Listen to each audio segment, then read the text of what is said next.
बिस्मिल्लाहिर्रहमानिर्रहीम। गुमनाम हीरो के मुअज़्ज़ज़ नाज़रीन अस्सलामु अलैकुम। दोस्तों, लाइक ज़रूर कर दिया करें, शुक्रिया। आइए चलते हैं कहानी की तरफ।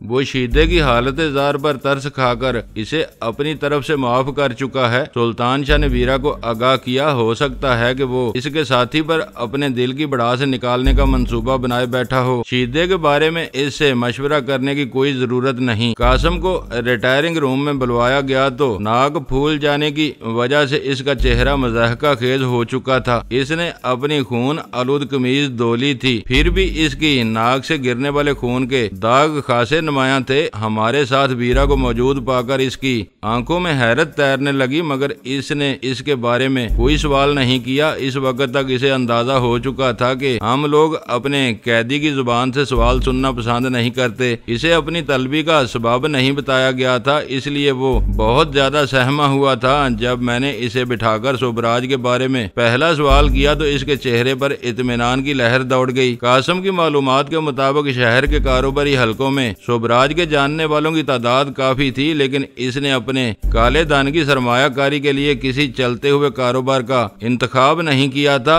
अपने पैसे की मदद से डूबे हुए लोगों को सहारा देकर दोबारा खड़ा किया था। कासम फिश हार्बर का एक कामयाब ताजर था। वो नीलाम होने वाली मछली खरीद कर आगे बेचता था। एक बड़े सौदे में रकम डूब जाने की वजह से वो कोड़ी कोड़ी को मोहताज हो गया। दूसरा शिराजी था जो क्लियरिंग और फॉरवर्डिंग की मशहूर फर्म में बड़े ओहदे पर मुलाजम था। इसे गबन करने के इल्जाम में कई वर्ष पहले मुलाजमत से बरतरफ कर दिया गया था। इसके बाद वो दूसरी मुलाजमत हासिल करने में नाकाम रहा था। तीसरे शख्स का नाम था। वो रिक्रूटिंग का काम करता था। फ्रॉड और जालसाजी की मुतअद्दिद शिकायतों के बाद इसका ज़रे जमानत जब्त करके इसकी रिक्रूटिंग एजेंसी का लाइसेंस मनसूख कर दिया गया था। कासम फिशरीज की कामयाबी के बाद सोबराज ने एक एक करके रफीक और शिराजी को इनके मखसूस शोबों में दोबारा मार्केट में आने में मदद दी थी। कासम के इन दोनों से गहरे रवाबत थे। इनके सिवा वो किसी चौथे शख्स से वाकिफ नहीं था जो सोबराज का शरीके कार हो। कासम इंडस्ट्रीज से बैरून मुल्क भेजी जाने वाली मछली के कंटेनर लोड करने के लिए कार गो किंग के दो मखसूस आदमी आते थे। कासम हीरोइन के पैकेट इनके हवाले कर देता था जो सफाई से आगे निकल जाते थे। इस बारे में कहीं से कोई शिकायत नहीं आई थी। बाहर के खरीदारों की जरूरत के मुताबिक मुकामी ब्लैक मार्केट से हीरोइन की खरीदारी शीदे के जिम्मा थी। वो निहायत मुनासिब नरखों पर आला तरीन मयार की हीरोइन मुहैया करने में पूरी राजदारी से काम लेता था। बज़ाहिर किसी और को फिशरी के इस गैर कानूनी धंधे का इल्म नहीं था, लेकिन कासम को शुबा था कि फिशरी में सोबराज के रखवाए हुए दो मुलाजम भी इस काम में रशीद का हाथ बटाते थे। सिर्फ चौकीदार बेखबर हो सकता था। बरामदी मछली के साथ स्मगल होने वाली हीरोइन की कीमत बराह रास्त सोबराज के इन खातों में मुंतकिल हो जाती थी जो रवायती कानून से मावरा ऑफशोर बैंकों में खुले हुए थे। कासम को मुनाफा का 20% हिस्सा मुकामी करेंसी में अलग से मिल जाता था, जबकि मछली के कारोबार में वो निसफ मुनाफा खातों से बाहर रखकर खामोशी से सोबराज को अदा कर देता था। वो कासम फिशरीज में सोबराज के गैर कानूनी कारोबार की एक कहानी थी। ये बात यकीन से कही जा सकती थी कि रोजगार इंटरनेशनल और कार्गो किंग को भी इन खतूत पर चलाया जा रहा था। सोबराज ने अपने राजमहल को आग लगा दी थी, मगर इसके खुफिया मुकामी असासे महफूज थे। इसकी आमदनी के दूसरे जराए सामने आ गए थे, लेकिन फिर भी सोबराज की अंधी आमदनी का अंदाजा लगाना मुमकिन नहीं था। इतने राजदाराना रवाबत के बावजूद सोबराज किसी पर आंखें बंद करके एतमाद करने का कायल नहीं था। ना वो अपने जाती मामलात में किसी को दखील होने की इजाजत देता था। कासम इसकी सरहदों से गैर कानूनी नकलो हरकत पर कोई रोशनी नहीं डाल सका। ये एक इत्तफाक था कि जहांगीर के अगवा की खबर देने के मौका पर इसे सोबराज की जुबानी ये मालूम हो गया था कि ईरान में होने की वजह से इसे जहांगीर तक पहुंचने में ताखीर हो जाएगी। वो चाहता तो अपनी बैरून मुल्क मौजूदगी का जिक्र किए बगैर ताखीर से आमद का फैसला सुना सकता था। सोबराज के जुराइम बहुत वाज़े और संगीन थे। इसके खिलाफ कई गवाह आईबी के कब्जे में आ चुके थे। इनमें सुनील और चार्ली के नाम काबिल जिक्र थे। इस साफ में कासम का नाम नया मगर बहुत अहम था। अगर इसे पूछगिछ के बाद इसके हाल पर छोड़ दिया जाता तो ये इम्कान बहुत रोशन था कि शुभराज डॉक्टर सादक की तरह इसे भी मौत के घाट उतार दे। शुभराज एक भड़के हुए दरिंदे का रूप धार चुका था। हम इसके पीछे लगे हुए थे। कुछ नहीं कहा जा सकता था कि वो आंख मचोली कब और कैसे खत्म होगी इस मुहाज आराई के नतीजे में। अगर वो मारा जाता तो इसका हिसाब बेबाक हो जाता। किसी मुकदमे की नौबत आती, ना गवाहों की जरूरत पेश आती। इसके जिंदा पकड़े जाने की सूरत में दूसरों के साथ कासिम की जात भी अहमियत इख्तियार कर जाती। कासिम थका हुआ और खौफजदा था। पहले सुल्तान शाह ने इसकी ठकाई की, फिर जहांगीर ने इसे अपने कहर का निशाना बनाया। इसे यकीनी तौर पर आराम की जरूरत थी। मैंने बाजपुरस के इब्तदाई मराहल खत्म होने की नवीद सुनाकर इसे इसके कमरे की तरफ भेज दिया। सुबह के 3 बज रहे थे। अब क्या इरादा है? अव्वल खान ने अपनी रेस्ट वाच पर निगाह डालकर सवाल किया। इसके बुशरे से तकान के आसार मुतरशा थे। आज का काम पूरा हो गया, हम तीनों की रवानगी का बंदोबस्त करो।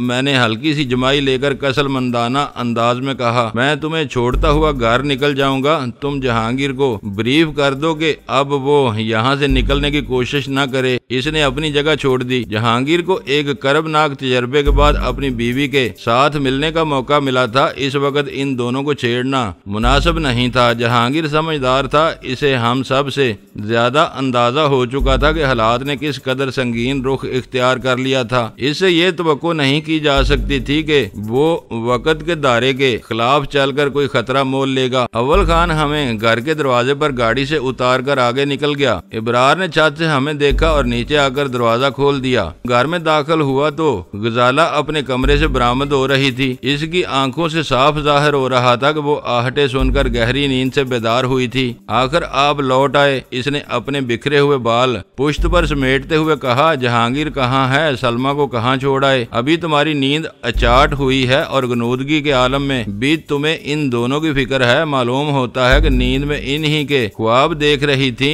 वीरा तंज से बोली। सलमा के आ जाने से सबसे ज्यादा परेशानी तुमको थी। ये तुम्हारी कोई शरारत मालूम होती है। गजाला के होंठों पर हल्की सी मुस्कुराहट तैर गई। ये किसी की शरारत नहीं है। वो दोनों अब अव्वल खान के मेहमान हैं। मैंने बात वहीं खत्म करने के लिए जल्दी से कहा। अब मैं सुख की नींद सोऊंगी। शोक की फजा में मेरी नींद भी उड़ गई थी। वीरा ये कहती हुई अपने कमरे में घुस गई। सुल्तान शाह की मुस्तफसराना निगाहें मेरी तरफ उठी हुई थी। मैंने सर हिलाकर इसे भी रुखसत कर दिया और गजाला के साथ अपने कमरे में दाखिल हो गया। गजाला की खुमार से बोझल आंखों में ऐसी कशिश औद कर आई थी कि मैं कमरे की खलबत में इससे दूर न रह सका और वालहाना अंदाज में इसे अपनी बाहों में समेट लिया। गजाला जैसी बीवी मेरे लिए किसी नेमत से कम नहीं थी। इसकी जात से मुझे खुलूस, मोहब्बत, दर्दमंदी और खुश मजाजी के ऐसे लाहूती चश्मे फूटते नजर आते थे जिनसे इंसान सिर्फ मुसरतें और आसूदगी कशीद करता है। मुझे याद नहीं कि इसने कभी मुझसे तलख कलामी की हो। मैं बाहर से जब भी घर में दाखिल हुआ इसने मुस्कुराते हुए चेहरे के साथ मेरा इस्तकबाल किया। इसकी रफाकत में मैं बाहर की सारी कल्फतें भूल जाता था। अब थके हारे आए हैं, कपड़े बदलकर आराम से सो जाएं। इसने खिलखिलाकर हंसते हुए कहा और मचलकर मेरी बाहों से फिसल गई। मुझसे चंद कदम दूर जाकर इसने मेरी तरफ हाथ हिलाते हुए अपनी बात जारी रखी। इस वक्त नींद से मेरा बुरा हाल हो रहा है। मुझे सो जाने दें तो ये आपकी बड़ी अनायत होगी। मैंने भी इसकी तरफ हाथ लहराया। वो थके हुए अंदाज में एक करवट से बिस्तर पर दराज हो गई और मैं बाथरूम में घुस गया। चंद मिनट बाद मैं भी लेटने की तैयारी कर रहा था कि अचानक मेरे मोबाइल फोन की घंटी बजने लगी। मैंने गजाला पर एक नजर डाली। वो जरा सी देर में नींद की गहरी आगोश में जा चुकी थी। मैं सूरत से कमरे से बाहर निकल गया। मैंने फोन ऑन करके कान से लगाया तो टॉम की खुश्क आवाज सुनाई दी। कर्नल, मुझे कल शाम के वाक़े पर दिली सदमा है। बिल्ली थैले से बाहर आ चुकी है। अब तुम्हारी ये रियाकारी नहीं चल सकेगी। मैंने तारीख ड्राइंग रूम में एक सोफे पर टिक कर तलखी से कहा। ये रियाकारी नहीं, हकीकत है। वो सपाट लहजे में बोला। मुझे वाकई दुख हुआ है। शायद अब तुम ये कहोगे कि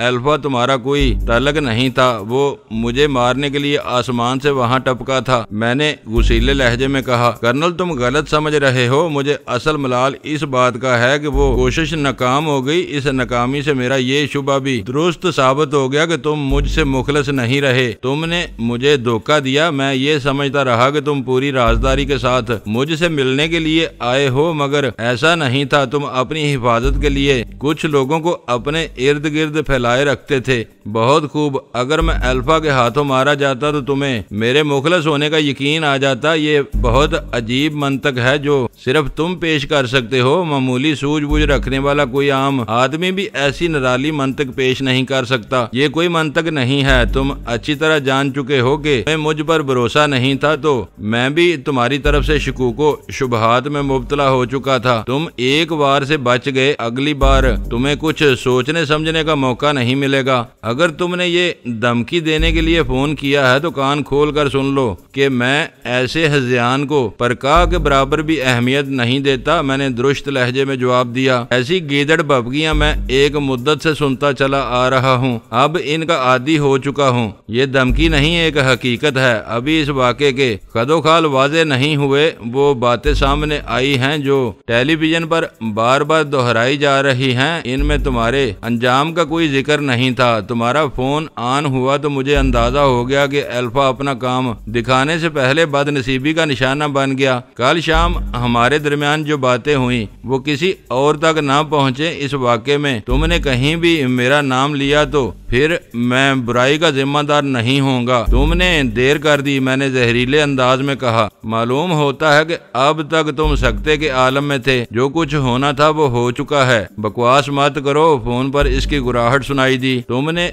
मेरे ऊपर कीचड़ उछालने की कोशिश की तो वो तुम्हारे मुंह पर गिरेगी। तुम्हारे लिए बेहतर रास्ता यही है कि अपनी जुबान बंद रखो। STF से मुस्तफी हो जाओ और कहीं रपोशी इख्तियार कर लो। क्या मेरे लिए FBI में शानदार मुलाजमत की पेशकश वापस ले ली गई है? मैंने इसका मुजाहका उड़ाने वाले लहजे में सवाल किया। कर्नल तुमको अपनी इन बातों पर पछताना पड़ेगा। तुम सुबराज के मुकाबले में कुछ भी नहीं हो। वो तुम्हारे मुल्क का एक नामवर आदमी था। तुम्हें मालूम है कि हमसे गद्दारी करने के बाद वो कितना खौफजदा है। अब वो हमसे माफी और समझौते का तलबगार है। गिड़गिड़ा रहा है। वो जानता है कि हमसे दुश्मनी मोल लेने वाले को कहीं पनाह नहीं मिलती। अब वही वक्त तुम पर आने वाला है। टॉम के दिमाग में अपनी बड़ाई और बर्तरी का खन्नास घुसा हुआ था। इस घमंड में इससे पहले भी गलती हो चुकी थी और इस वक्त इसने ये अहम इंकशाफ कर डाला कि शोभराज अपने बारे में FBI के शफाकाना अज़ाइम से पूरी तरह बाखबर होने के बावजूद इससे माफी और समझौते का ख्वाहां था। अपने डिसिप्लिन के मामले में वो लोग बहुत सख्त और संग दिल थे। कोई फैसला कर लेते थे तो वक्त और फासले की परवाह किए बगैर इसे अमली जामा पहनाते थे। इनसे मुफाहमत के लिए शोभराज के पास कोई ऐसी पेशकश होनी जरूरी थी जिसके एवज FBI वाले इसे माफ कर सकें। इस खित्ते में इन दिनों अमरीकियों की सारी दिलचस्पी सिर्फ मेरी जात में मरकूज थी। अपने आलमगीर मकासद के तहफ़्फ़ुज़ के लिए वो हर कीमत पर मुझे लुक़मा अजल बनाने पर तुले हुए थे। शोभराज ने एक तरफ जहांगीर के अगवा का बंदोबस्त करके मेरी गर्दन पर हाथ डालने का मंसूबा बनाया हुआ था। दूसरी तरफ वो टॉम से रायत और मुफाहमत चाहता था। बात बिल्कुल वाज़ेह थी कि टॉम इसकी किसी यकीन दहानी पर एतबार करने पर आमादा नहीं था। शोभराज मुझे इनके हवाले करके खुद को इनकी सजा से बचा सकता था। शोभराज का मंसूबा नाकाम हो गया था। मेरे मुकद्दर की खूबी की वजह से अल्फा मुझे मौत के घाट उतारने के चक्कर में अपनी जान गंवा बैठा था। मेरे दुश्मनों की खुश फहमियां दरी की दरी रह गई थीं और मैं इनके सीनों पर मोंग दलने के लिए जिंदा था। शोभराज तुम्हारे लिए कोई नामवर और बड़ा आदमी हो सकता है। मेरी नजरों में इसकी हैसियत 2 टके किसी बाजारी बदमाश से ज्यादा नहीं है। मैंने जवाब दिया। वो तुम्हारे सामने गिड़गिड़ा सकता है, तुम्हारे पैरों में गिर सकता है। मैं मुसलमान हूँ और ये यकीन रखता हूँ कि मेरा वक्त पूरा ना हुआ हो तो तुम जैसे 1000 बंदर मिलकर भी मुझे नहीं मार सकेंगे। Shut up. इसने दाड़ते हुए मेरी बात काट दी। मैं देखूंगा कि तुम्हारा क्या अंजाम होता है। मौत से इस बेखौफी ने तुम लोगों को सरकश बना दिया है। तुम लोगों का इज्तिमाई सीगा का इस्तेमाल करके इसने मुसलमानों के खिलाफ अपने बुग़्ज़ का इजहार कर दिया। मैंने बातों की रवानी में अपने मुसलमान होने का हवाला दिया था। वो बात इसके दिल में चुभ गई थी। इसके दिल में छुपा हुआ जहर जुबान पर आ गया। मैंने इसके तअस्सुब का हवाला देना जरूरी नहीं समझा। मेरे कहे हुए चंद कड़वे कसैले जुमले इसकी ज़हनियत नहीं बदल सकते थे। मैंने धीमे लहजे में कहा, मेरा अंजाम देखने के शौक में तुम अल्फा को खो चुके हो। हमारे और तुम्हारे दरमियान इतना सा फर्क है कि तुम मौत से डरकर मंसूबे बनाते हो, हम बेखौफ होकर अपने फैसले करते हैं। नतीजा तुम्हारे सामने है। मुझे हैरत है कि हमारी सरजमीन पर एक जिम्मेदार अमरीकी अफसर होते हुए तुम ऐसी घटिया बातें कर रहे हो। तुम मेरी इस गुफ्तगू को कहीं साबित नहीं कर सकोगे। मेरे ऑपरेटर से लगे हुए आलात बता रहे हैं कि तुम ये गुफ्तगू रिकॉर्ड नहीं कर रहे। मैंने तुम्हें वार्निंग दे दी है, अपनी जुबान बंद रखो और अपना रास्ता बदल लो। दूसरी सूरत में तुम बुरे अंजाम का सामना करोगे। क्या मैं ये समझ लूं कि अब मुझे डैनी की तलाश की जिम्मेदारी से सुबुकदोश कर दिया गया है? मैंने अचानक इसकी दुखती हुई रग पर हाथ रख दिया। ये हम लोगों की गलती थी कि हमने इस मरदूद को पकड़ने के लिए तुम्हारा सहारा लिया। इसकी आवाज एकदम तेज हो गई। मैंने कल खुलकर तुम्हें बता दिया था कि अब हमने तुम्हें समझ लिया है। तुम डैनी का नाम लेकर हमारे साथ कोई घिनौना खेल खेल रहे हो। इसे हम खुद पकड़ लेंगे। एक मुजरम को पकड़ने के लिए अब हम दूसरे को परवान नहीं चढ़ाएंगे। जरा जड़ से पकड़ना, वरना वो हाथ से निकल जाएगा। मैंने इसका मजाहका उड़ाया। ये अच्छी बात है कि अब तुम्हें अकल आती जा रही है। तुम मुझे धमका रहे हो तो ये याद रखना कि मैं भी तुम्हारी दुर्गत बना सकता हूँ। बाद में वजारत खारजा में शिकायतें न करते फिरना। तुम बहुत लाफो गुजाफ कर रहे हो। मेरी ख्वाहिश होगी कि कोई तुम्हारे मुंह में नाल ठोंस कर गोली चलाए ताकि इस बड़े मुंह का नामो निशान बाकी ना रहे। मैंने तुम्हारा चैलेंज कबूल कर लिया है। मैंने इसकी बात उड़ाकर कहा, बात मरने मारने की है तो मेरी कोशिश होगी कि यहाँ से तुम्हारा ताबूत जाए। और इस बार मेरी बात अधूरी रह गई क्योंकि टॉम ने फोन बंद कर दिया था। हम दोनों के दरमियान पिछली शाम जो तल्खियां पैदा हुई थी, इन्हें किसी ने दूर करने की कोशिश नहीं की थी। बात बढ़ती चली गई। इन लोगों के दिमागों में अपनी ताकत का नशा सवार था। जो चाहते कह सकते थे, मगर मैं एसटीएफ के कर्नल दावर की हैसियत से कोई गैर जिम्मेदाराना बात करने से काफी देर तक गुरेज करता रहा, मगर इसने आखिर में मुझे जवाबी धमकियां देने पर मजबूर कर दिया। टॉम से गुफ्तगू खत्म होने के बाद मैं काफी देर तक ड्राइंग रूम के अंधेरे में बैठा सोचता रहा कि टॉम की इस कॉल का क्या मकसद था। इस नुक्ते पर खासी दिमाग सोजी करने के बाद मैं इस नतीजे पर पहुंचा कि इसकी सारी बातें खराफात पर मबनी थी। इस फोन कॉल के जरिए वो सिर्फ मेरे अंजाम के बारे में जानना चाह रहा था। टेलीविजन पर वीआईपी के कारवां पर नाकाम कातलाना हमला करने वाले के मारे जाने की खबर नशर हो चुकी थी। इसमें किसी और किरदार या वाक़े का कोई जिक्र नहीं था। स्टेडियम की पार्किंग से टॉम की गाड़ी रवाना होते ही वहां गोली चली थी। इस एक फायर से होने वाली मौत की खबर शहर में हर तरफ फैल चुकी थी। वहां कोई दूसरा फायर नहीं हुआ था। मुझे हैरत थी कि टॉम को मेरी सलामती के बारे में खदशात क्यों थे। फिर वो बात भी मेरी समझ में आ गई। जलाल से जरूरत के तहत फोन पर कई मरतबा मेरी बात हो चुकी थी। पिछली शाम मुराद मेडिकोज के करीब इससे मिलने के लिए भी गया था, लेकिन इससे तफसीली बातचीत की नौबत नहीं आ सकी थी। हर बार मुख्तसर और काम की बातों के बाद सिलसिला खत्म हो गया था। इस दौरान में इसने ये बताया कि अल्फा की लाश के करीब पूरे मैगजीन के साथ अमेरिकी साख्त की एक राइफल मिली थी। इसने साइलेंसर का जिक्र किया था। ना मुझे इस बारे में कुछ खरीदने की जरूरत महसूस हुई। टॉम के तजस्सुस से जाहिर हो रहा था कि अल्फा की राइफल बेआवाज थी। इसने सिर्फ ये जानने के लिए मुझे फोन किया था कि अल्फा अपना काम पूरा करने के बाद मारा गया या इससे पहले फरिश्ता अजल ने इसकी गर्दन दबोच ली थी। मैं उठकर कमरे में चला गया। गजाला गहरी नींद सो रही थी। मैं खामोशी से इसके पहलू में लेट गया और अपनी आंखें मूंद ली। मैं थका हुआ था और चंद घंटों के लिए सोना चाह रहा था। मेरी आंखें बंद थी मगर जहन पूरी तरह जाग रहा था। धीमी रोशनी में ख्वाबगाह का सन्नाटा मेरे लिए ख्याल अंगेज साबित हो रहा था। जहन में दोस्तों और दुश्मनों के अजीबो गरीब पैकर बन और और बिगड़ रहे थे। मैं काफी देर तक बिस्तर पर लेटा करवटें बदलता रहा। नींद मेरी आंखों से कोसों दूर थी। वक्त गुजरने के साथ मेरे जहन में उभरने वाले तस्वुराती खाकों में टॉम और सोबराज का गलबा होता जा रहा था। मुझे अंदेशा हुआ कि कहीं मेरी बेचैनी गजाला की नींद में खलल का सबब न बन जाए। मैंने खामोशी से बिस्तर छोड़ा और ड्राइंग रूम में चला आया। इस बार मैंने बाहर से आने वाले इनेकास को काफी तस्वर करते हुए एक साइड लैंप रोशन कर दिया। मैंने वॉल क्लॉक पर नजर डाली तो अंदाजा हुआ कि सुबह का उजाला नमूदार होने में बहुत देर बाकी थी। मुझे नींद आ जाती तो वही वक्त तेजी से गुजर जाता। बेख्वाबी और तन्हाई के आलम में एक एक लम्हा गुजारना दूभर हो रहा था। खुद रो ख्यालात मेरा पीछा नहीं छोड़ रहे थे। मैंने अपना जहन पिछले चंद घंटों के वाकयात पर मरकूज कर दिया। जहांगीर को सोबराज के भयानक चुंगल में जाने से पहले रिहा करा के मैंने बहुत बड़ी कामयाबी हासिल की थी। यूं लग रहा था जैसे किस्मत हमारा साथ दे रही हो। मेरे साथ मेरे दुश्मनों के सितारे भी इनकी यावरी कर रहे थे। ये बड़ी अजीब बात थी कि एक ही वक्त में दोनों हरीफ अपनी अपनी जगह पर कामयाब थे। आईबी वालों ने अल्फा को मारकर कामयाबी हासिल की थी तो टॉम ने स्टेडियम की पार्किंग से बरवक्त फरार होकर अपनी जान बचाने में कामयाबी हासिल की थी। सोसाइटी के इलाके में मैंने जहांगीर को रिहा करा के सुरखरुई हासिल की थी और इसी मुकाम से सोबराज सुल्तान शाह की फायरिंग से बचकर निकल जाने में कामयाब हो गया था। आवेजिश जारी थी। हमें कोई फैसला कुन फतह नसीब नहीं हो सकी थी। ये नुकसान जरूर हुआ था कि मैं कर्नल दावर बनकर अमरीकी अहलकारों के साथ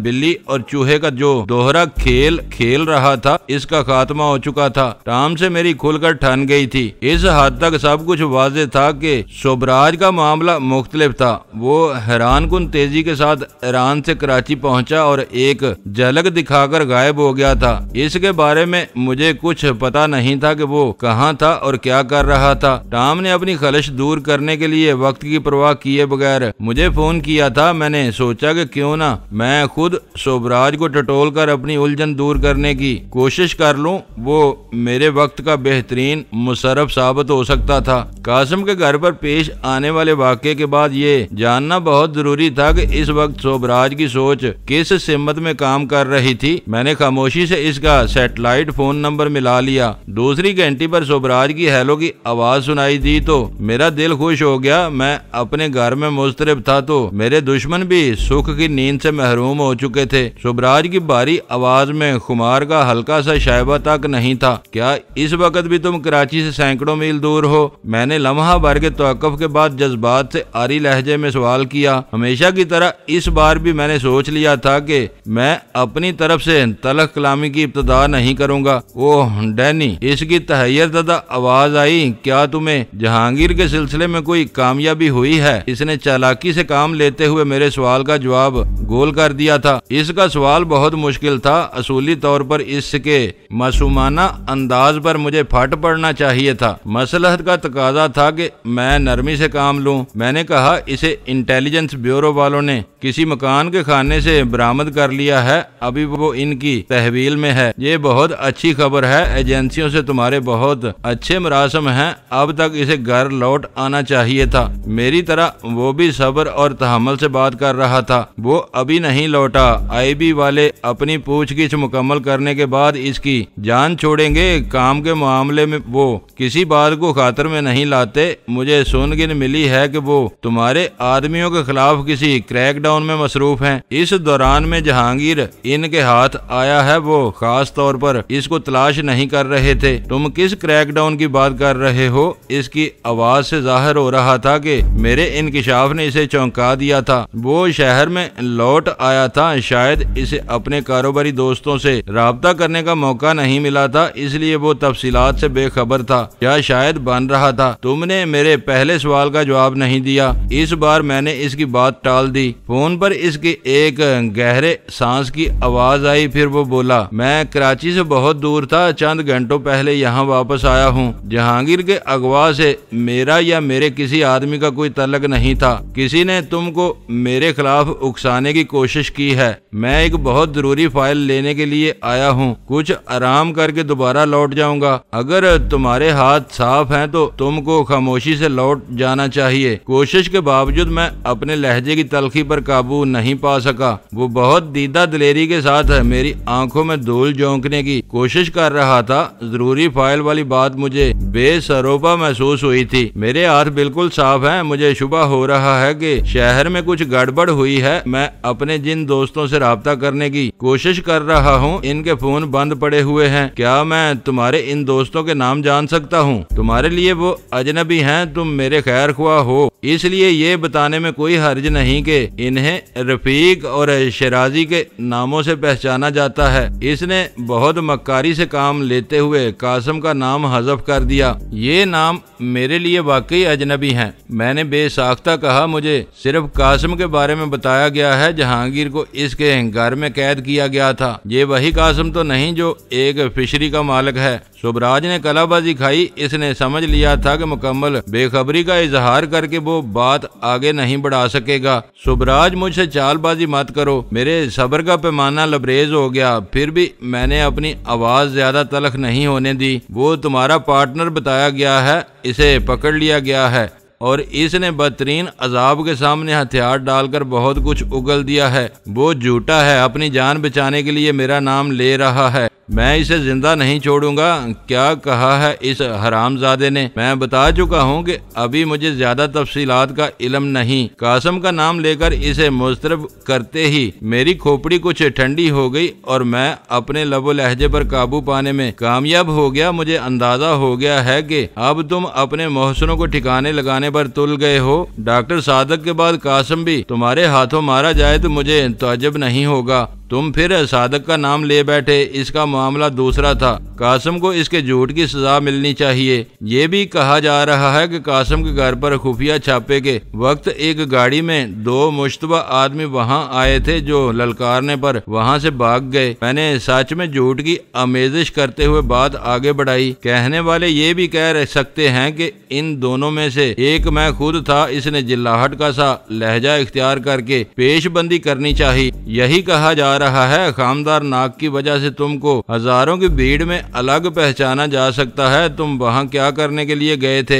मैंने बात खोल दी। ये झूठ है, सरासर बकवास है। आईबी कोई मामूली एजेंसी नहीं है। इन्होंने मेरा साया भी देख लिया होता तो दुनिया के आखिरी सिरे तक मेरा पीछा करते। मुश्तबा आदमियों के फरार होने की कहानी क्या तुम्हें बोधी नहीं मालूम होती? वो इसका मजबूत नुक्ता था। मैंने इसे नजरअंदाज करके कहा, मैं कहानी नवीस हूँ और ना कहानियों पर गौर करता हूँ। मुझे हकायक बताए गए हैं जिन्हें जुटलाना मुमकिन नहीं है। इस वक्त इनकी सारी तवज्जो कासिम के घर पर मरकूज थी, जहाँ एक कैदी मिल चुका था। वो अपना काम अधूरा छोड़कर तुम्हारे पीछे नहीं जा सकते थे, इसलिए तुम निकलने में कामयाब हो गए। तुम खुद सोचो, मेरे लिए वहाँ क्या रखा हुआ था? मैं वहाँ क्यों जाता? सोचने की बात मत करो। मैंने इन कड़ियों पर बहुत गौर किया है और एक नतीजे पर पहुंच चुका हूं। मैं इस बारे में अभी अपनी जुबान नहीं खोलना चाहता। जहांगीर आ जाए तो इसकी कहानी सुनने के बाद मैं कोई कदम उठाऊंगा। मुझे बताओ कि तुम किस नतीजे पर पहुंचे हो। तुम्हारी बातों ने मुझे फिक्रमंद कर दिया है। मुझे यूं महसूस हो रहा है जैसे मेरे दुश्मन मेरे खिलाफ तुम्हारे कानों में जहर उंडेलने में कामयाब रहे हैं। मुझसे खुलकर बात करो, मैं तुम्हारी किसी बात का बुरा नहीं मनाऊंगा।